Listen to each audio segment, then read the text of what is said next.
E aí pessoal, tudo bem? Meu nome é Felipe Benedicto e sejam bem-vindos à parte 3 do módulo 2 sobre componentes do sistema fotovoltaico do nosso curso de microgeração solar fotovoltaica. O componente da vez é o controlador de carga. O controlador é um equipamento exclusivo de sistemas isolados, assim não é necessária sua instalação em sistemas conectados à rede. Controladores de carga também podem ser denominados como gerenciador de carga, regulador de carga ou regulador de tensão. O objetivo do controlador no sistema isolado é fazer a proteção da bateria, assim, se ele instalado corretamente, ajuda na longevidade da bateria, porém, se falhar, a bateria poderá sofrer danos irreversíveis. Assim, seu correto funcionamento é de suma importância para que o sistema se mantenha atrativo para o cliente. O controlador de carga tem como principais funções a proteção contra descargas profundas que podem ocorrer devido a um consumo elevado da instalação ou a uma geração baixa de energia pelos módulos, o que pode acontecer devido à variação de temperatura dos módulos ou do recurso solar disponível no momento. Outra função é proteger contra sobrecargas, que podem ocorrer se os módulos estiverem produzindo energia, porém a bateria já está carregada. Tanto a proteção contra descargas profundas como a proteção contra sobrecargas, elas evitam que a bateria tenha sua vida útil diminuída, o que é muito importante para o sistema e sua atratividade. E por último, tem como função informar o nível de carga das baterias, o que é importante para observar se o sistema está funcionando corretamente e as baterias estão sendo corretamente carregadas. Além das funcionalidades principais, dependendo das especificações do controlador, ele pode possuir algumas funções extras, que não são de suma importância, mas ajudam na longevidade do sistema. A primeira é uma interface para comunicação e monitoramento remoto, para que o cliente ou o projetista eles tenham acesso aos dados de produção de energia do sistema. Assim, é possível verificar se o sistema está funcionando conforme o projeto e necessidades do cliente. Outra função é a de alarmes, para aviso de sobrecarga ou descargas profundas. Esta ajuda o cliente, principalmente, a perceber com mais facilidade se está consumindo energia demais das baterias, portanto necessitaria ou de um aumento do sistema ou de um uso mais consciente da energia. Temos também a função de sensoriamento da temperatura das baterias, já que o seu sobreaquecimento ele pode gerar diminuição de sua vida útil. Assim, o controlador teria a possibilidade de ajudar no resfriamento delas, ligando ventiladores, por exemplo, que forçariam o resfriamento das baterias por ventilação artificial, quando a ventilação natural não estiver sendo suficiente. Por último, nós temos que o controlador também pode proteger a bateria de se autodescarregar. Essa autodescarga ela ocorre devido a reações químicas que ocorrem dentro da própria bateria. Mesmo representando uma perda de carga pequena, ela pode ser evitada, o que já representa um ganho a longo prazo. Agora que já sabemos as funções de um controlador de carga, veremos os critérios para a seleção de um controlador. O primeiro critério é o tipo de bateria utilizada. Como vimos anteriormente, as baterias de sistemas fotovoltaicos podem ser de chumbo ácido, níquel-cádmio, íon de lítio, dentre outros.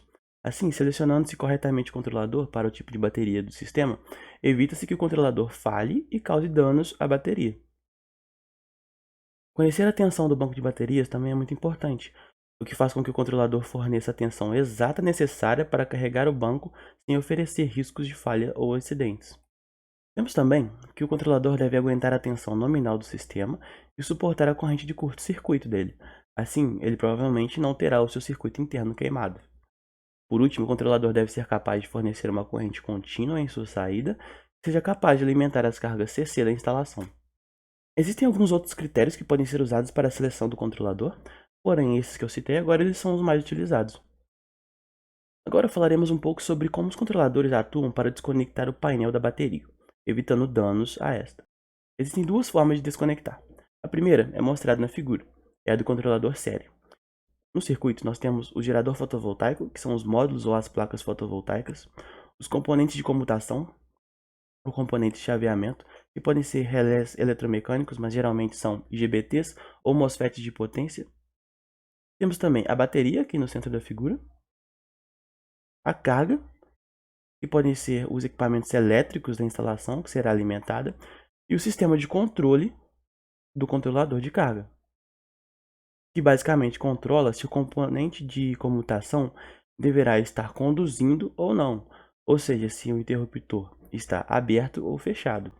Então, como podemos ver aqui no controlador de carga série com LVD opcional, nós temos que, quando a bateria está completamente carregada, O controlador, ele fica sabendo disso através de sinais elétricos que a bateria manda para o controlador, e ele irá abrir esse componente de chaveamento, ou seja, ele irá parar de conduzir.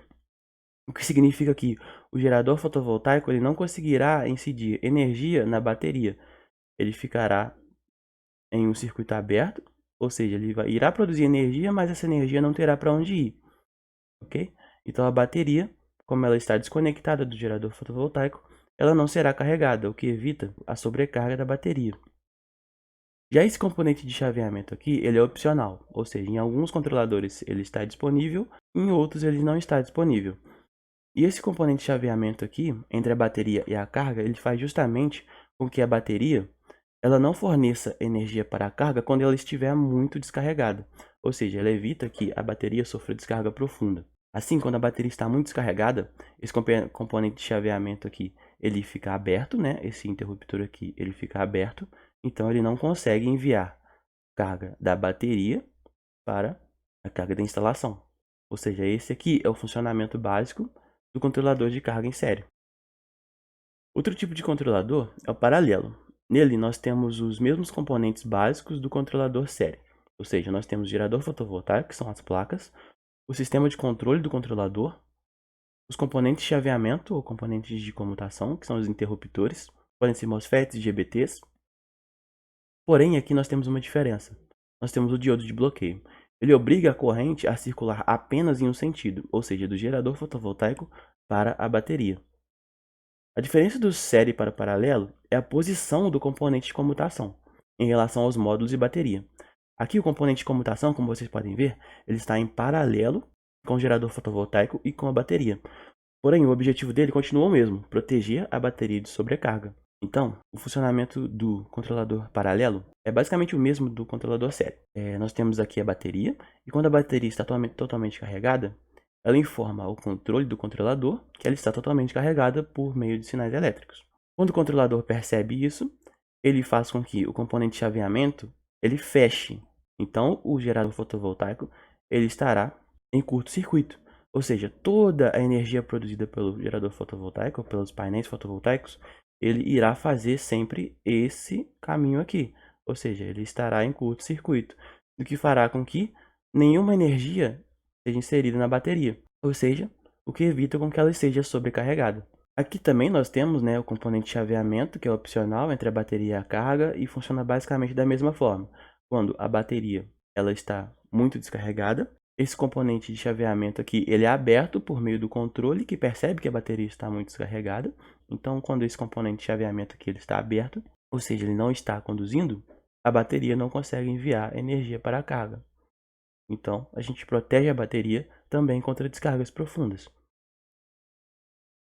Depois de falar das estratégias de desconexão dos controladores, critérios de escolha dos equipamentos e suas principais funcionalidades, falaremos um pouco sobre os controladores disponíveis no mercado. Existem dois tipos principais, o controlador com MPPT e o que trabalha com PWM. Primeiramente, temos o controlador que adota como estratégia o segmento do ponto de potência máxima, que é o SPPM em português ou o MPPT em inglês. Essa estratégia ela visa aumentar a eficiência do processo de carga. Já o que adota a estratégia de modulação por largura de pulso, o PWM, visa manter a bateria em sua carga máxima por meio de pulsos de tensão de alta frequência. Falaremos primeiro sobre o controlador de carga com segmento de ponto de potência máxima. Primeiramente, é importante destacar que esse tipo de controlador é mais caro. Assim, deve-se avaliar se o seu custo a mais será compensado. Isso porque são equipamentos mais complexos em relação ao controlador PWM e ainda possuem eficiência muito mais alta, na faixa de 92 a 97%, que resulta em um aumento na produção de energia em relação ao controlador com PWM. Como vimos na parte inicial desse módulo, eis a curva corrente por tensão de um módulo fotovoltaico. Então aqui nós temos a curva corrente por tensão. Além disso, podemos ver a curva de potência do módulo em questão, que é essa curva que nós vemos aqui na imagem. O controlador com SPPM visa, a partir de um algoritmo próprio dele, otimizar a extração de potência do painel fotovoltaico, através do ajuste contínuo ou periódico de seus valores de tensão e corrente para cada condição de radiância e temperatura das células, de modo que o painel esteja sempre operando em um ponto de máxima potência. Então, como nós podemos ver na imagem, nós temos que esse aqui é o ponto de potência máxima. Então, o controlador tentará com que os painéis eles estejam sempre perto dessa região aqui do joelho da curva, que coincide exatamente com o nível mais alto de potência da curva de potência do módulo. Então, por um algoritmo próprio, ele tentará sempre manter o painel operando nessa faixa de tensão e corrente. Existem vários métodos, porém os mais precisos são os métodos diretos de medição, ou seja, é feita a leitura em tempo real da corrente e tensão do módulo, com o objetivo de encontrar o ponto de máxima potência com o ajuste dessa tensão e corrente que saem do módulo. Muitas vezes o sombreamento pode ser um obstáculo para o sistema fotovoltaico. Porém, se seu equipamento de condicionamento de potência possuir o MPPT, o sistema ainda consegue atingir um ponto de potência máximo, mesmo que seja menor do que a máxima potência se o sistema estivesse sem sombreamento. Assim, já é um ganho significativo em relação a um sistema sem o MPPT, porque o controlador ele fará com que, mesmo que haja sombreamento, o módulo ele opere sempre na máxima potência que ele conseguir. Portanto, a gente deve observar essas situações para que a gente, ao realizar a escolha do controlador de carga, a gente faça a escolha correta. O controlador de carga que utiliza agora a técnica de modulação por largura de pulso, eles podem chegar a ser até 2 vezes mais baratos que os controladores SPPM ou MPPT. Esse custo menor pode ser explicado pelo fato de que o controlador PWM possui uma topologia muito mais simples, o que por outro lado pode resultar, por exemplo, uma produção de energia até 30% menor em comparação com o MPPT, pois ao contrário do MPPT, o PWM não aproveita tão bem o ponto de máxima potência, o que resulta em menos energia produzida. Porém, em termos de mercado, os inversores PWM são mais utilizados em instalações fotovoltaicas do que os inversores SPPM, devido principalmente ao seu menor preço.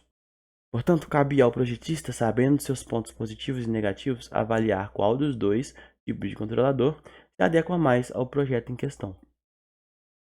Falaremos rapidamente agora sobre conversores CCCC.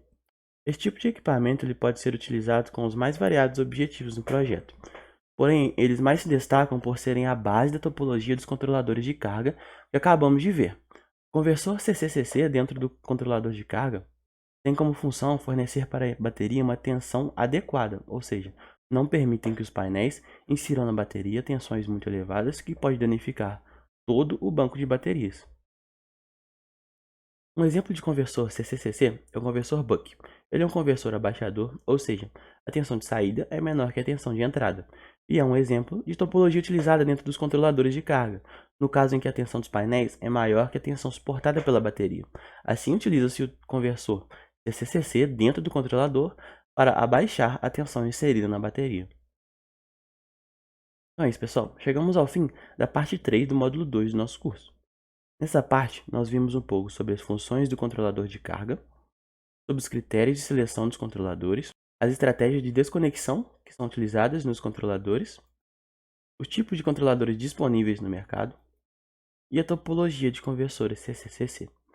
Na próxima parte, nós falaremos um pouco sobre os inversores, equipamento essencial para o funcionamento do sistema. Então é isso, pessoal. Caso tenha alguma dúvida, é só mandar por e-mail que a gente vai responder no próximo fórum. É isso aí, fiquem ligados e até a próxima.